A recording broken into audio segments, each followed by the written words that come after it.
श्रावण के पवित्र अवसर पर संपूर्ण देशवासी भगवान शंकर को पवित्र पवित्र जल समर्पित कर रहे हैं। कांवड़ का जल बाबा देवाधिदेव महादेव को चढ़ा रहे हैं। और आपको कथा में पहले भी कहा कि पूरे वर्ष एक लोटा जल देवाधिदेव महादेव को चढ़ता है, पर श्रावण का महीना एक ऐसा महीना है जिसमें हमारे घर में सुख संपदा, वैभव, लक्ष्मी, वंश वृद्धि और मंगल कार्य के लिए, शुभ कार्य के लिए बाबा देवाधिदेव महादेव को 2 लोटा जल। श्रावण का महीना है और बाबा की संपूर्ण भारत देश में, संपूर्ण पृथ्वी पर कावड़ चल रही है। और इस कथा का नाम भी श्री शिव कावड़ 5 दिवसीय शिव महापुराण की कथा। बोल दो शिव कावड़ शिव महापुराण की कथा। कावड़ के क्या नियम होते हैं, कावड़ का जल भगवान शंकर को कैसे चढ़ाना चाहिए, कैसे भगवान शिव की आराधना साधना करना चाहिए, ये सभी कथा के माध्यम से आप और हम श्रवण करें। पर उसमें भी मूल है भगवान शंकर की अविरल भक्ति, भगवान शिव के प्रति हमारा विश्वास, भगवान शंकर के प्रति हमारा समर्पण, भगवान शंकर के प्रति हमारा जो भाव होगा, उस भाव से ही तो शिव तत्व की प्राप्ति होगी। भगवान शंकर तभी तो मिलेगा। जो जैसी भावना लाया वो वैसा ही फल पाया, नहीं खाली उसे लौटाया वो मन ही मन हर्षाया। और कर दिया माला माल काशी वाले ने, लुटा दिया भंडार काशी वाले ने, लुटा दिया भंडार काशी वाले ने, कर दिया माला माल काशी वाले ने। जिस भावना से हम भगवान देवाधिदेव महादेव की आराधना कर रहे हैं, जिस भावना से हम भगवान शंकर की साधना कर रहे हैं, जिस भावना से हम शिव तत्व को पाने के लिए, भगवान शंकर को प्राप्त के लिए शिव को कावड़ चढ़ा रहे हैं, वो हमारा भाव बस शुद्ध हो। अब लोग क्या समझते हैं कि कावड़ चढ़ाने वाले तो ऐसे ही होंगे, पर कोई पूछे कि कावड़ चढ़ाने का फल क्या है, तो कहा यह ज्वाइनिंग लेटर है। कंपनी में जॉब करने के लिए, सरकार में जॉब करना है या कंपनी में जॉब करना है, किसी बैंक में जॉब करना है, हॉस्पिटल में जॉब करना है या किसी बिल्डिंग में जॉब करना है, कहीं पर भी आप जॉब कर रहे हैं, नौकरी कर रहे हैं, तो उसका ज्वाइनिंग लेटर कहां से मिलेगा? तो कहा अगर किसी कंपनी में आप जॉब कर रहे हैं तो उसका ज्वाइनिंग लेटर आपको सावन के महीने से जो 2 लोटा जल आप शिव जी को चढ़ाते हो, बस वो 2 लोटा जल से आपका ज्वाइनिंग लेटर मिल जाता है। इसके बाद तनख्वाह देना मेरा भोले बाबा चालू कर देता है, मेरा शिव जी चालू बोले ना, तनख्वाह देना प्रारंभ कर, शिव जी तनख्वाह देना प्रारंभ कर। अब आपको ये विचार नहीं करना कि मैंने कावड़ चढ़ाई तो मेरा भोले बाबा क्या करेंगे, मेरा भोले बाबा मेरे जल को स्वीकार करेंगे कि नहीं करेंगे, मेरे शंकर भगवान जल को स्वीकार करेंगे कि नहीं करेंगे। पर शिव तत्व कर रहा है, भगवान शंकर की पवित्र कथा कर रही है। शिव महापुराण की कथा कहती है कि जब आपने भगवान देवाधिदेव महादेव को कावड़ चढ़ाई, जब आपने शिव जी को कावड़ चढ़ाई और कावड़ चढ़ाने के बाद भोलेनाथ ने आपको अपना ज्वाइनिंग लेटर दे दिया कि आज से तेरे जीवन के जितने दुख हैं, तेरे जीवन की जितनी तकलीफें हैं, तेरे जीवन के जितने कष्ट हैं, वो सारे कष्ट मेरे हो गए। आज से तेरा परिवार मेरा हो गया और उसका भरण पोषण मुझे करना है, उसको मुझे संभालना है।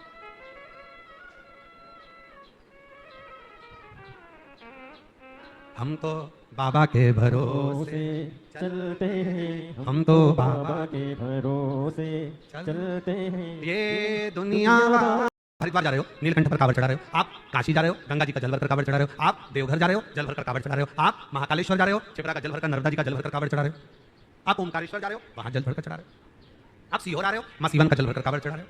जल खुश होकर जाना बाबा के भरोसे और कहकर जाना बाबा आज से मेरा ज्वाइनिंग लेटर मिल गया, अब आज से मेरी तनख्वाह निश्चित होगी और नौकरी पक्की करो भोले जी, मेरी नौकरी पक्की करो, और पक्की के साथ में तनख्वाह की नक्की करो भोले जी, मेरी नौकरी पक्की करो। साथ में बाबा से ये भी प्रार्थना करना कि अब मेरी तनख्वाह नक्की कर दीजिए, अब मुझे कोई टेंशन ना हो मेरे जी। केवल कावड़ आप लोग नहीं भर रहे हैं, ऐसा अंदाजे में मत रहना कि आप कावड़ भर रहे हैं। भगवान श्री परशुराम जी ने अपने माता, अपने भाई सबके लिए कावड़ भरी, स्वयं लंकापति रावण ने कावड़ भरी, स्वयं भगवान श्री राम जी ने भी जल भरकर भगवान शंकर को समर्पित करा कावड़, स्वयं भगवान कृष्ण ने भी कावड़ भरे, जल समर्पित किया, श्री गणेश जी महाराज ने कावड़ भरी, शरणानंद कार्तिकेय ने कावड़ भरी, अशोक सुंदरी ने कावड़ भरी, इसी कावड़ के मध्य में जया, विषहरा, सामरीवारी, दौतली देव ने कावड़ भरी, स्वयं मां मनसा ने कावड़ भरी, और स्वयं मां आद्यशक्ति माता पार्वती जी ने पूछा, एक बार स्वयं मां पार्वती जी ने पूछा देवऋषि नारद से, तो नारद जी के कहने पर माता पार्वती जी ने भी शिव जी की कावड़ भरी। और विवाह के बाद नहीं, विवाह के प्रथम में भी भरी। विवाह के बाद तो अपनी जगह पर है कि माता पार्वती जी नित्य भगवान शंकर को 2 लोटा जल चढ़ाती, जल समर्पित करने पर जब माता कुमारी अवस्था में थी तब भी माता पार्वती जी कावड़ भरी। आओ हम सब माता पार्वती जी की कावड़ का दर्शन करते हैं। सुंदर भाव से मां जगतजननी जगदम्बा कावड़ लेकर पधार रही हैं। एक बार जोरदार ताली बजाकर माता एक गंडा 2 लोटा बंधा हुआ रखिए, लाओ जरा बाहर रखिए, लेके तो तुम यहीं चढ़ा दियोगा। अच्छा 3 बंदे हैं। अब ये कावड़ जो है देखो, अब आप लोग जब चलते हो तुम्हारे भीतर की जितनी मस्ती होती है ना, इसके जो जल होता है ना अंदर, वो उतना झलकता है।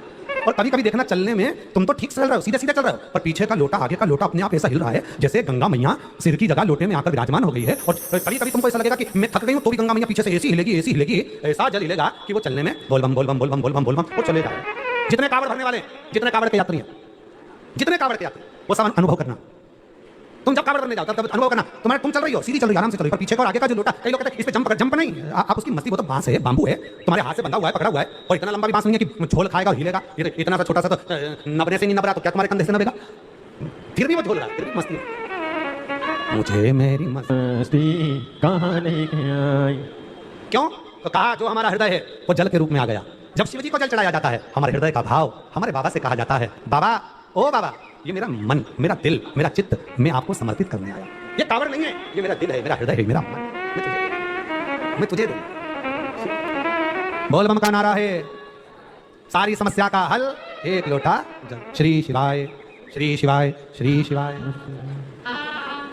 ये कावड़ का जो जल प्रथमेश अंदर से बेचे दरवाजा, मुझे काशी नहीं जा पा रहे हो, केदार नहीं जा पा रहे हो, अमरनाथ नहीं जा पा रहे हो, सीहोर नहीं आ पा रहे हो, तो वहीं से इस कथा को सुनते सुनते बीच में मन को थोड़ा लगाना, मैं माँ सीवन के जल को भर रही हूँ, चल रही हूँ, माँ सीवन का जल लेकर, माँ सीवन के जल को लेकर, सीवन के जल को भरकर, माँ सीवन के जल को भरकर मैं लेकर चली हूँ।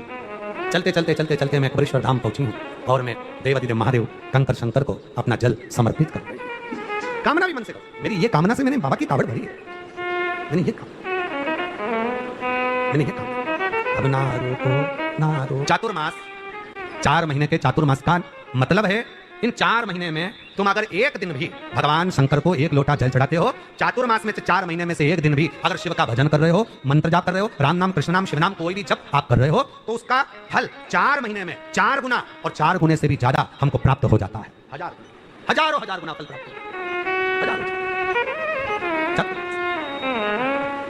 मेरी जितनी चीजें कथा सुन रही है ना, टीवी चैनल के माध्यम से और फेसबुक यूट्यूब के माध्यम से, और आप लोग भी जितने कथा सुन रहे हो, आप लोगों में से कई मेरी बहनें ऐसी हैं, कई मेरी जीजियां, कई मेरे जीजा, कई मेरी बेटियां, कई मेरे बेटा, कई मेरे बुजुर्ग माँ बाप ऐसे हैं जो एक दिन भी अगर शंकर के मंदिर में जल चढ़ाने नहीं जाते तो दिन भर उनको खाली खाली सा लगता है, मन नहीं लगता, मन विचलित, मन लगता है। और एक बात कहें आप लोगों से, ये खालीपन आपको ही नहीं लगता। शंकर जी के मंदिर में आप जिस दिन जल चढ़ाने नहीं जाते हैं, शिव जी के मंदिर में आप जिस दिन नहीं जाते हैं जल चढ़ाने, तुमसे ज्यादा बेचैनी मेरे देवादिदेव महादेव को भी होती है कि मेरा भक्त क्यों नहीं, मेरा भक्त बेचैनी। आपको क्या लगता है कि कावड़ चढ़ाने आप जा रहे हो शिव जी के मंदिर तक, सीवन माँ का जल भरा 11 किलोमीटर तक चढ़कर आप चलते चलते चलते चलते बाबा देवादिदेव महादेव को, कुबेर भंडारी को कावड़ चढ़ा दिया? आपको क्या लगता है कि आप छिपरा का जल लिए, महाकाल राजा को चढ़ा दिया, नर्मदा जी का जल लिया आपने, भगवान ओमकार को चढ़ा दिया, गंगा का जल लिया नीलकंठेश्वर महादेव को चढ़ा दिया, गंगा जल लेकर सुल्तानगंज से बाबा देवघर को चढ़ा दिया? नहीं मेरी जीजियों, सत्य मायने में कहे ना तो स्वयं तुम रुका जी चंचुला देवी को कहे कि चंचुला, जब तक मेरे शिव की कृपा नहीं होती तब तक कोई कथा में नहीं बैठता, शिव की कृपा नहीं होती तब तक कोई शिवालय नहीं जाता, और शिव की कृपा नहीं होती तब तक कोई कावड़ का जल नहीं चढ़ाता। कावड़ का जल भी जब चढ़ता है जब शिव कृपा कर शंकर भगवान ने विचार कर लिया कि इसको मुझे देना है, तो कावड़ का डंडा पकड़कर वो चल पाता।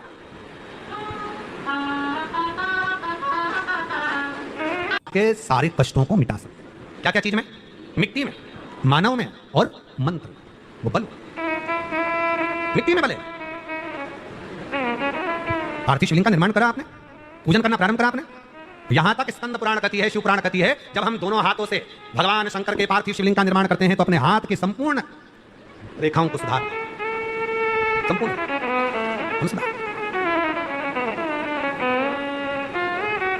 पार्थिव मिट्टी, मानव और मन, इसमें बल है। मिट्टी में वो बल होता है जो हमारे जीवन के हमें लक्ष्य तक पहुंचाने का प्रयास करती है। मिट्टी का पार्थिव शिवलिंग का आप लोगों की तरह ऐसा होता है कि नहीं तो हमको नहीं मालूम, पर हमारे यहाँ पर जब माताएं सुहागन का कोई गौरनी करती हैं, आपके उधर होता है कि नहीं होता है, गौरनी करती हैं तो गौरनी में इतना बड़ा मिट्टी का या गोबर का एक ऐसा ढेला बनाती है, उसके अंदर सिंदूर डालती है, सिंदूर अपने मांग में भरती है। क्यों? कहा मिट्टी, मानव और मंत्र ये ऐसे हैं जो हमें बल देते हैं, हमें ऊर्जा देते हैं, हमारे भीतर के सारे दोषों को समाप्त करने के लिए, हमें बल प्राप्त करने के लिए। इन तीनों में अलग नहीं, मिट्टी भी हमको बल दे रही है और मानव में परमात्मा ने स्वयं ने बल देकर भेजा है, और मंत्र में भी बल होता है। जब हम मिट्टी का पार्थिव शिवलिंग का निर्माण करते हैं, कोई मनुष्य जब मिट्टी के शिवलिंग का निर्माण करता है और मंत्र का जब उच्चारण करता है तो उसमें तिगना गुना बल इकट्ठा हो जाता है और बल हमें फल देता है। वो बल हमें फल, बल हमें फल। जब सारी दुनिया की ठोकर खा लो, सारी दुनिया के हाथ जोड़ लो, सारी दुनिया से निवेदन कर लो, और उसके बाद भी तुम्हारी दुख की घड़ी समाप्त नहीं हो, तब प्रयास करना। तुम्हारे घर में कोई गमला हो, कोई पौधा लगा हो, जो भी पौधा लगा, हम ये नहीं कहेंगे कि वो गुलाब का है कि गेंदा का है कि शमी का है कि बेलपत्री का है, जो पौधा तुम्हारे घर में लगा, जो पौधा, एक प्रयास करना। अभी सावन चालू हुआ है, अगर तुम्हें लगता है कि मेरी दुख का समय समाप्त नहीं हो रहा, मेरी दुख की घड़ी समाप्त नहीं हो रही, तो घर में रहने वाले जितने लोग आस्था चैनल पर कथा सुन रहे हैं, जितने फेसबुक यूट्यूब पर कथा सुन रहे हैं और जितने पुष्कर राज की इस पावन धरा पर बैठकर कथा सुन रहे हैं, उनसे निवेदन करेंगे अमन में, अगर मान लो एक दिन आपका निकल भी गया, 2 दिन आपके छूट भी गए, कोई दिक्कत की बात नहीं। जो पेड़ तुम्हारे यहाँ लगाओ, जो पौधा तुम्हारे यहाँ लगाओ, जो वृक्ष तुम्हारे यहाँ लगाओ, जो क्यारा तुम्हारे यहाँ, कुंडी तुम्हारे यहाँ, उसी की मिट्टी को, उसी के पेड़ के नीचे, उसी पौधे के नीचे, उस मिट्टी को थोड़ा सा हाथ से उसको उठाकर एक लिंग की आकृति बना लें। उसमें जलाधारी बनाने की जरूरत नहीं, केवल लिंग की आकृति बनाकर उसी की पूजन वहीं कर पानी चढ़ाकर 15 से 20 मिनट बाद अपना काम करने के बाद उसी को उसी मिट्टी में विसर्जन कर दें। अपनी कामना कर देव अधिदेव महादेव 2 महीने के बाद क्या देगा ये वही जान सकता है।